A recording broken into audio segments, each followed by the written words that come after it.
doing. But I'm talking to a really good friend of mine named Joe Russo. We're going to talk to him next. But first, you got to pay the price and watch this.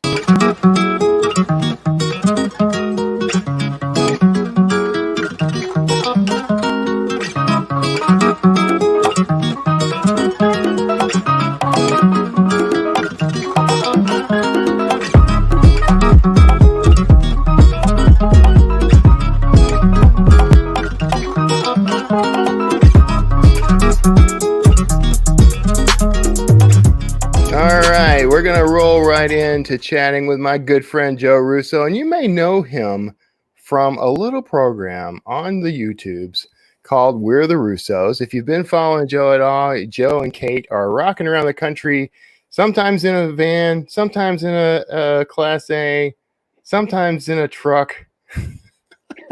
What are you in now, Joe? We're currently in a cabin. Yes. So this whole wheels, COVID, right? yes.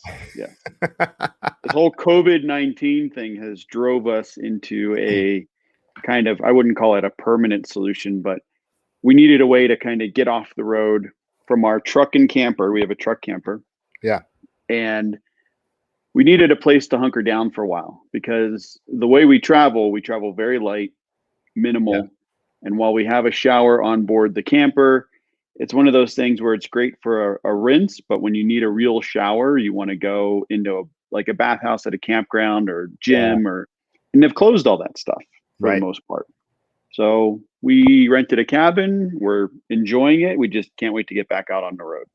Yeah, man. You know this. I think some people watching this will know this, but literally, as we were being told we had to quarantine, Kara and I were moving out of our apartment to try to get into our camper full time and get on the road. So we're in a very comfortable place. I mean, we're staying, you can see I got like a whole studio behind me here. This is I call this Studio Stibel of South Texas, and so we're very comfortable.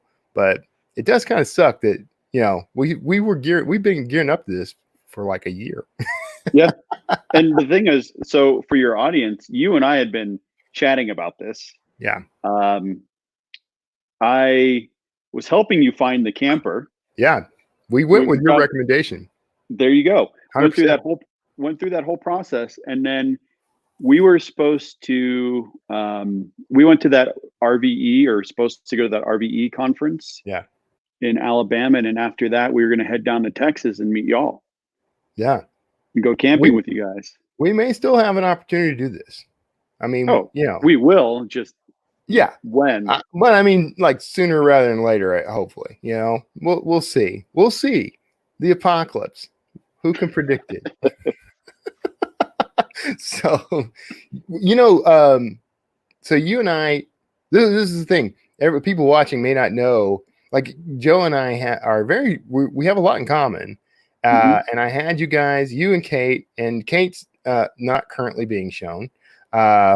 I don't know if that's necessarily. I don't know if she like ducks out on these things. She doesn't like being on camera, right? No. This is what's weird to me. You guys are known YouTube personalities, but I don't think either one of you really cares much for being on camera, right? I enjoy it. I think I enjoy stuff like this. I enjoy a lot of the impromptu stuff. Yeah, me too. However, there are times when we're filming something and we have a walkthrough. Yeah. So that it's a very structured video. Yeah. And it gets to a point where I start to I can get frustrated, and then that feels like actual work. Yeah. Where this is just fun. Yeah. And I enjoy stuff like this. The other thing is if I'm making a cup of coffee in the morning and Kait is filming me and she's like, wait, stop. I want to get a shot of that. But hold on. Don't pour the water in yet. And I haven't had my first cup yet. Yes. That does. I mean, honestly, Joe, I'm like the laziest content producer there is, right? Like I just did an interview. I've done 3 interviews today. Okay. And I just did one a couple of hours ago with a podcaster. And I was telling him, I'm thinking about because I have for those watching, if you're not aware, I have a show called the Word Slinger Podcast, which is aimed at authors. But I have been thinking about taking it live to this kind of format. Maybe not as loose as this, but because I've discovered that this is so easy, and when I'm done, it's done. It's up. Yeah. The show notes are done. The graphics are done. I don't have to produce anything. So maybe there's something there. So before we got on this thing, you said, I want to talk about, I know engines was one of them. What was the other thing? The sandwich. The sandwich. Okay. Oh my God. I have not made this sandwich yet, but I shared now, I think you said GIF. Yes. And that's what I say. But then everyone yells at me and says it's GIF. No, the correct term is GIF. That's what I think too. So, but out of protest, I've been calling the peanut butter brand GIF peanut butter out of protest. Hilarious. Well, so if this means anything, I got my degree in computer graphics. Therefore, I am a professional. And I can say without a certainty of it that it's GIF. I accept those credentials. I am a former electronics engineer. I'm going to just go with that. So the two of us agree. It is GIF. Like you wouldn't say I'm giving. You're not going to say, hey, we went to the zoo and saw well, I guess you would say that. I almost screwed our own argument with my joke. So we're going to move on from that joke. Well, actually, so I have a joke that kind of goes along with this. An uncle of ours was visiting California. Yeah. And his family lives in Rhode Island. Same last name. But they pronounce it Russo rather than Russo. And he was trying to make his argument, and he said, he was talking to Kait and said, well, how do you pronounce Russia? And she looks at him, she goes, Russia?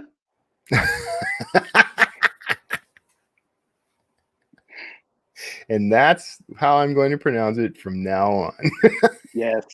The Russians are at it again. Russian collaboration. That's the problem. Everybody was going after Trump for the wrong group. He collaborated with the Russians. Yeah. Russia had nothing to do with it. Russia was innocent. We are innocent. Da? Hey, we already got somebody pop up to say stuff. This is my good friend Marshall Garner. What's we up, actually Marshall? went to school together. If it were GIF, it would have been a J. So he's insistent. Yes. And then he says that it and the G stands for graphics interchange format. I agree. You know what kills me though is the guy who created the format came out and said it's GIF. Well, he's wrong. So he's wrong. So, but okay, the sandwich. And if you go, if you're connected to me on Facebook, hold on, I have a photo. You have a photo? You can share, by the way. I'm not good. I'm not a millennial. I can't do stuff like that. All right, no problem. If I thought I could find it, I would try to find it. Let's see. Hold it up. Let's see. There you go. So that's in the pan. That's yours? That's the one you made? Yes. Okay. And then there's let me zoom in on it. Not only are you not a millennial, you don't know your left, your right. Okay. Yes. Now let's explain the sandwich. Okay. Let's explain what it is. My mouth is watering too much for me to talk about it.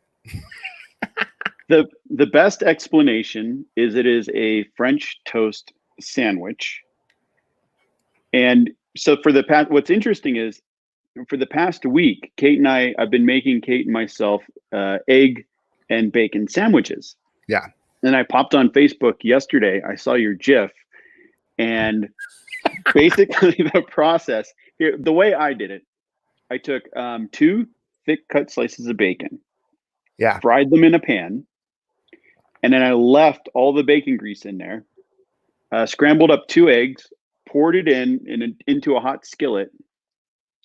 And then as soon as I did that, I took the bread and put the bread one side down on the egg, then flipped it and put the two kind of bottom halves together.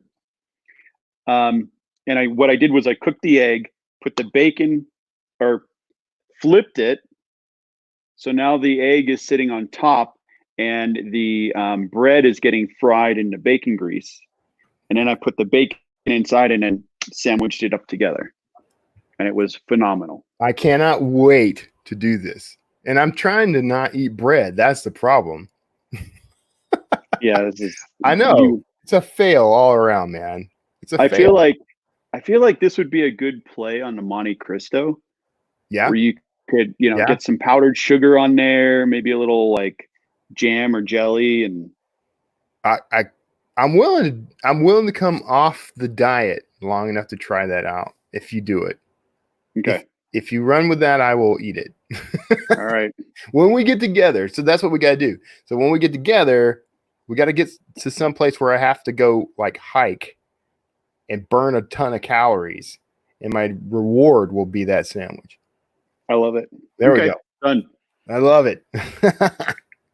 See, I love that we discovered that through a meme on Facebook, though. Yes. Something that brings pure joy to our lives. Oh yeah, okay. So since you're leaning back, hold on. So we got we got some Band of Brothers, some outerwear going now. I love it. Yeah, man. So I bought this shirt and I was glad it arrived in time because I thought it was a birthday gift to you to wear your shirt on your birthday. But it got there like the morning of. That's awesome. It just arrived on your birthday. And I thought that would be hilarious. So, but now it's part of my 5. I'm supposed to only carry 5 t-shirts with me, according to the rules Kara and I set. So it's one of my 5 shirts. So I have to rotate things out if I get a new shirt. I would say that's ambitious because I couldn't go with 5. Yeah, I'm thinking I'm not going to be able to go with 5 either. No. Especially with all the stuff I plan to do. But yeah. So I rotate two pair of pants. I actually have 3 pair of shorts, which is a bit much for me. But 2 pair of pants, quite a few t-shirts, and a lot of underwear. So the t-shirts and the underwear are what are getting changed on a regular basis. The pants I can wear for a while without having to throw those in the wash.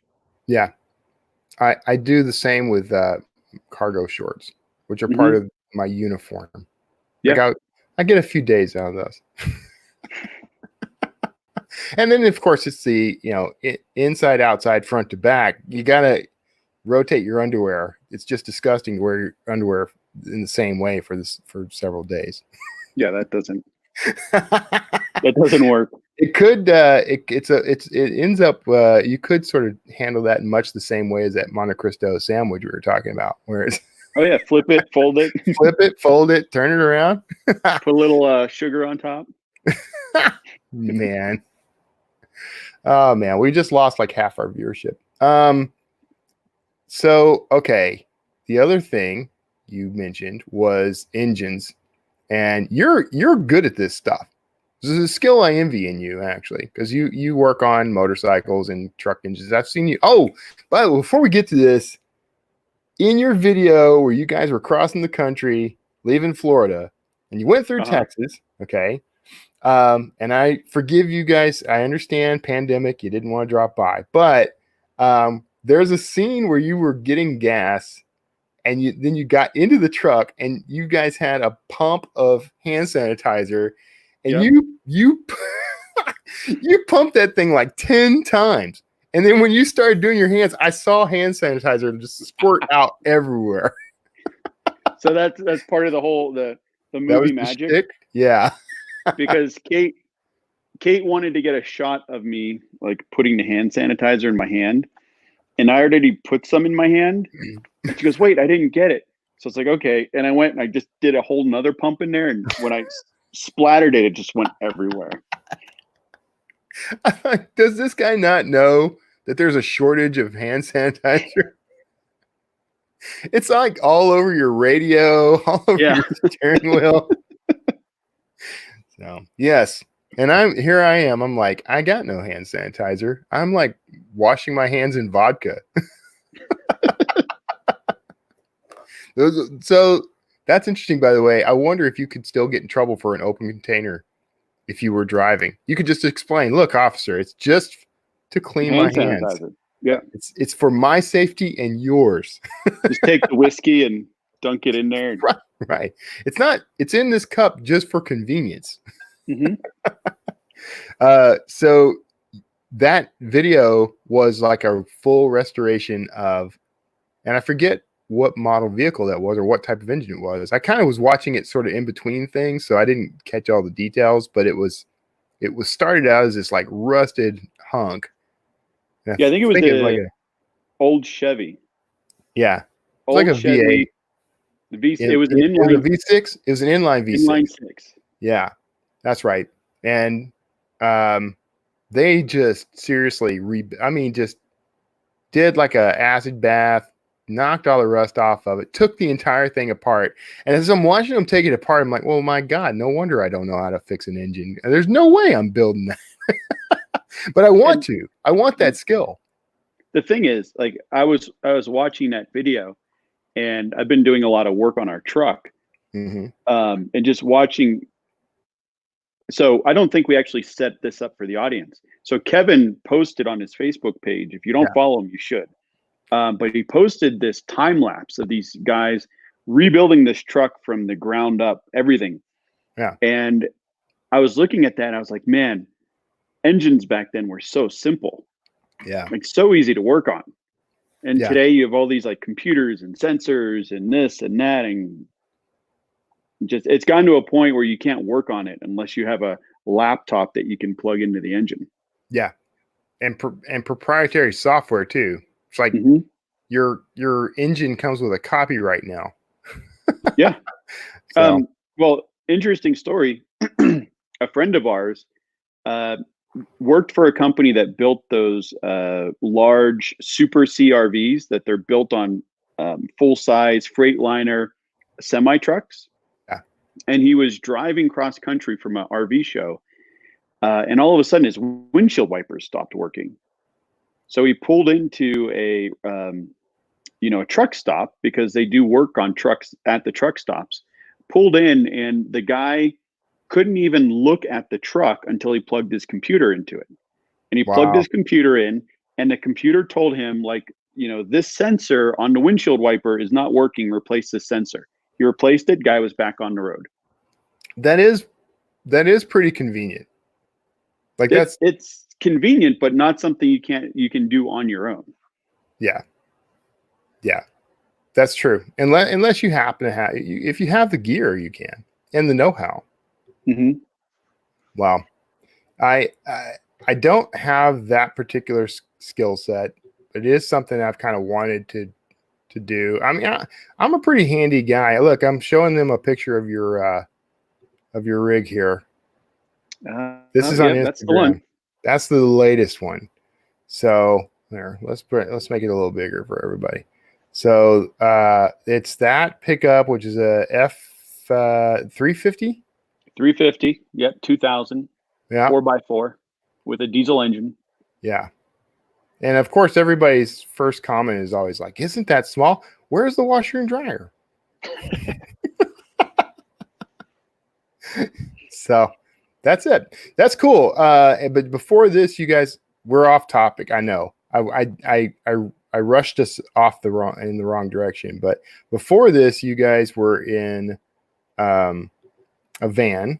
Yes. Which was sort of on loan through Heimer, which unfortunately ran into some legal challenges, we'll say. Well, they went well, I don't know about bankrupt and went out. They went bankrupt, but it was as a result of some like shady business, as I understood it. But I could be misinformed. I don't know. So you guys, what was the idea though? Like, why the everyone asks you this? You don't have to answer this because you've answered it in a million places. But why the truck slide-in camper instead of another van? Great question. we were looking for vans. Mm-hmm.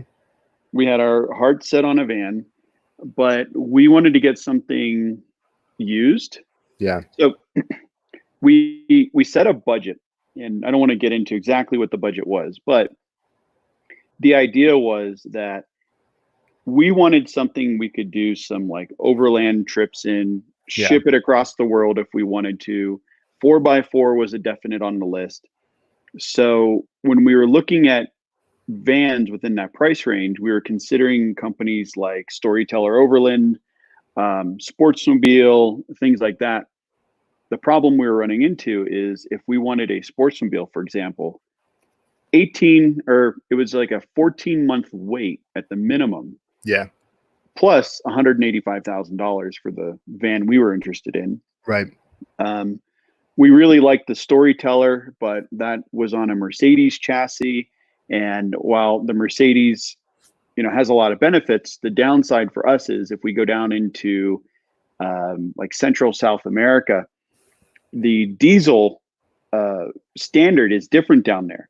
And if you put that diesel into a modern diesel engine that is made in the US or Europe, it's going to clog that engine up, kill it, ruin your warranty, and all sorts of stuff.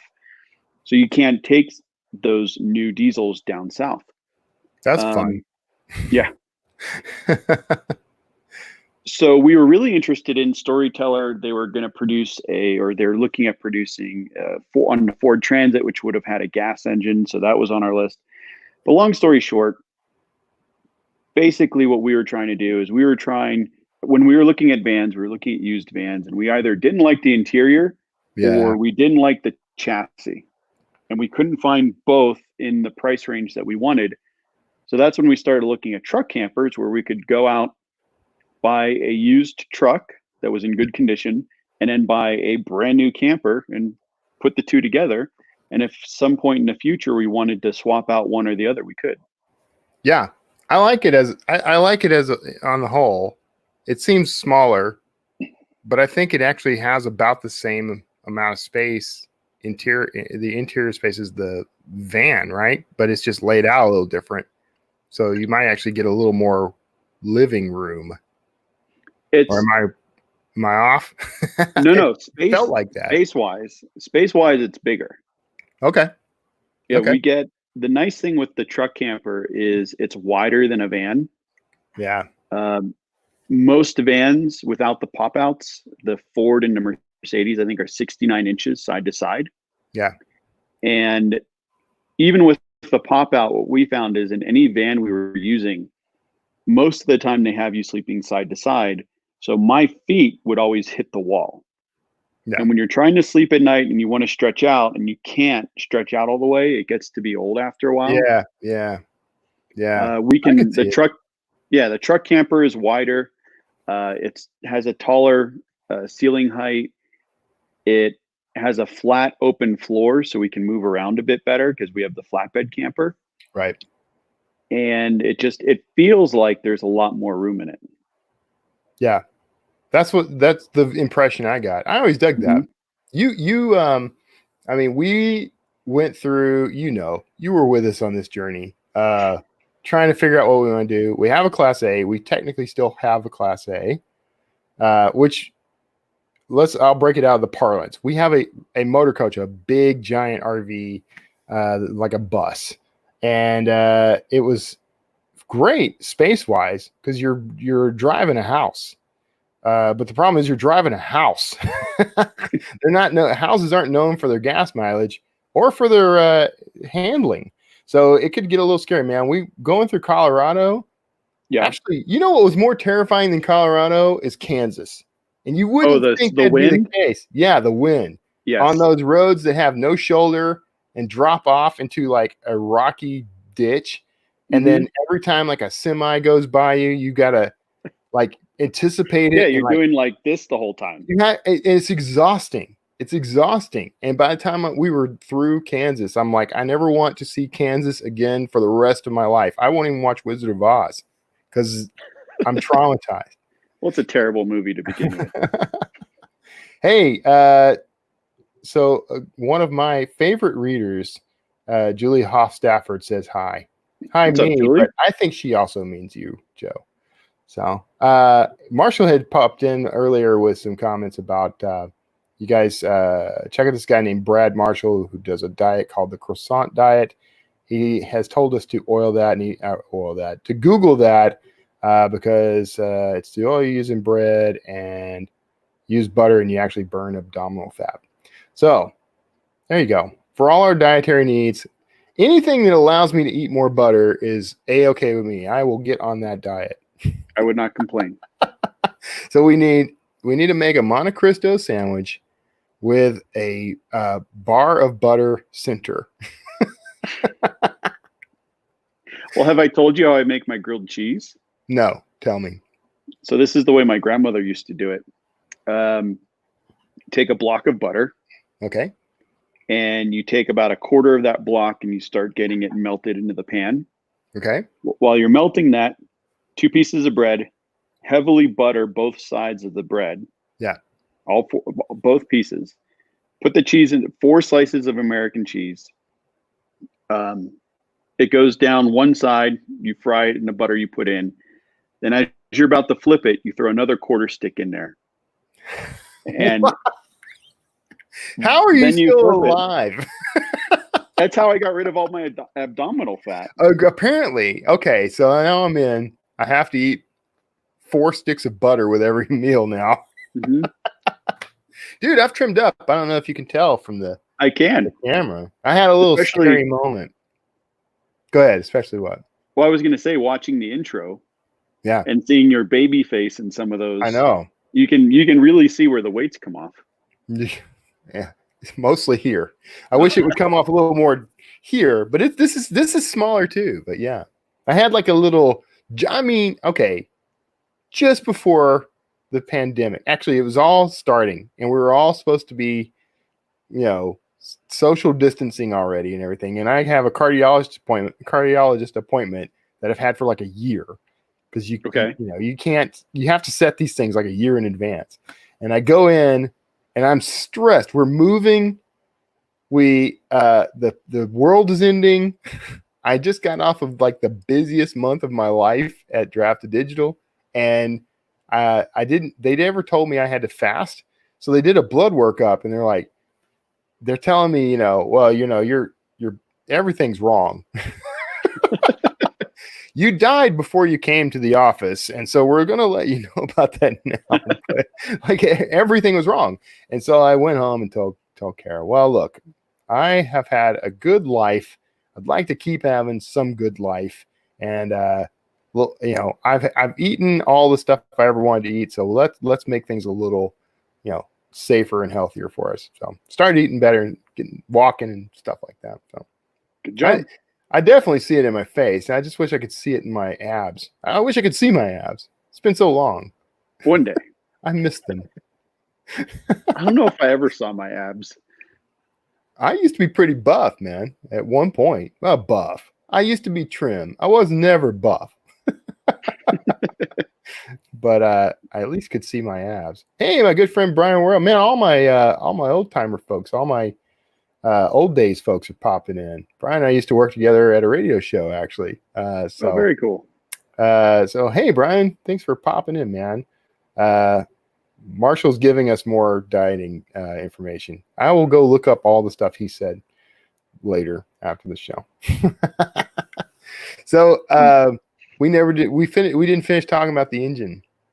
What were you going to tell me? Did you have something you were going to tell me about it? Well, I was going to say the reason that we couldn't actually stop in and see you beyond just the whole social distancing thing is the day we were leaving Florida, the truck wouldn't start. Oh, no. And I finally got it started. In our drive across the country in that video you were referencing. Yeah. You see me changing out the batteries. Yeah. Come to find out that our alternator had blown the voltage regulator, which means it was overcharging and cooking the batteries. Mm. So we had to get across country because we had this rental we had to come and check into. Yeah. Plus we didn't want to stop anywhere because of all the social distancing thing, and we didn't want to get stuck and have to quarantine somewhere. Yeah. So what we were doing was basically driving cross country. And every day, once we got the truck started, we never shut it off until we parked for that night. Oh man. Yeah, we just like go through. We're like, all right, let's make sure it makes it. And you just So, put all those like shiny blue parts. yep. I'm like, I don't even know what any of that stuff is, but it looks awesome. It made Yeah. the truck look awesome. Oh, man. So yeah, so the thing was I had like fixed these other things, and in the drive, number of things broke. So even just before this show, I was just fixing the last item on my list to do on that Yeah. truck. But that's the joy of owning a 20-year-old vehicle. Something's Yeah. always going to break. But it's a diesel too, which are notoriously much easier to deal with, I'm told. The older ones, yes. The older ones. But this is this old enough to be an older one? Yes. That's Okay. the reason we went with It's like this the year. last one before they started switching to like the eco diesel or whatever, right? Yeah. Yeah, man. Yeah, I'm hearing a lot of complaints about that stuff. And when we went looking, like I actually looked at some of the F350s because you told me to. But you know, they're enormous. That really intimidated Kara. She's like, I don't know if I could drive it. I'm like, you can drive it if you try. It's just like any other car. It's just so big that it's scary. We like our F-150, and I'm going to be using it as office space. And you've seen some of the images of the workspace, but I'm going to go even further. I've got a whole plan, and it's going to be amazing. And I can't wait to show everybody because I got to do like studio stuff in it. So can I tell you a probably little known general secret about the F-150? Yes, and then we're going to have to wrap up because we're out of time. But tell me the secret. So you can tell Kara this. So that F-150, did you get the crew cab? I haven't seen a photo of it yet. Like a full. So the crew cab is the one with the full size doors in the back, right? Yeah, I did. Okay, so that cab is the exact same cab that's on the 250 and the 350. Yeah, I did. Same size, same width, same length. The only difference is the depending on what bed length you were looking at or you have on yours look like the short bed. It's the 6 foot. Yeah. Okay.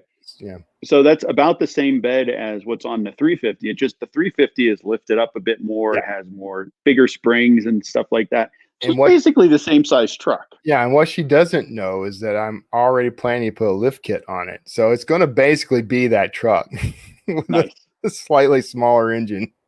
So, all right. Well, that has been Car Talk, everybody. We'll get, Joe, I'll get you back on, man. And we'll just shoot the breeze. We were talking about doing like a happy hour at some point. I think we should totally do that. Brian has asked me who I'm calling old.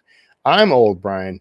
I think I'm actually a couple of years older than you anyway, buddy. So, but yeah, we'll do that. We'll have some whiskey, which I've been cutting back on, but for special occasions, I will sit and imbibe, and then maybe we should do a good friend of mine who's going to be on this show possibly next week is Ernie Dempsey, the author Ernest Dempsey, and he and I are talking about doing like a Sunday morning coffee thing at some point. So maybe we can get you in on that as well. Who knows? Cool. We'll see. All right, everybody. Thanks, Joe. I appreciate you hanging out with me, man. Thank you. I'm gonna make you disappear briefly. There we go. Look how big I am now. And for everybody watching, I really appreciate it. Make sure you pop over and first of all, check out Joe's website, which I didn't pre-program it, Joe. Go to We're the Russos or we'retherussos.com and check out his site. And if you ping me, I'll make sure you get it. And also go check out kevintumlinson.com for my books and everything else I do. And be sure if you're on YouTube to subscribe. That's very important. I'm legally required to tell you to subscribe to me on YouTube if you're watching on YouTube. So hit that like button, all that good stuff. Joe knows exactly what I'm talking about. But thank you all for being a part of this. I hope I managed to distract you. I hope you're having a good time. Stay safe out there, and God bless you. And now you're going to watch this end credit and go about your lives as if I never even happened. So see you soon.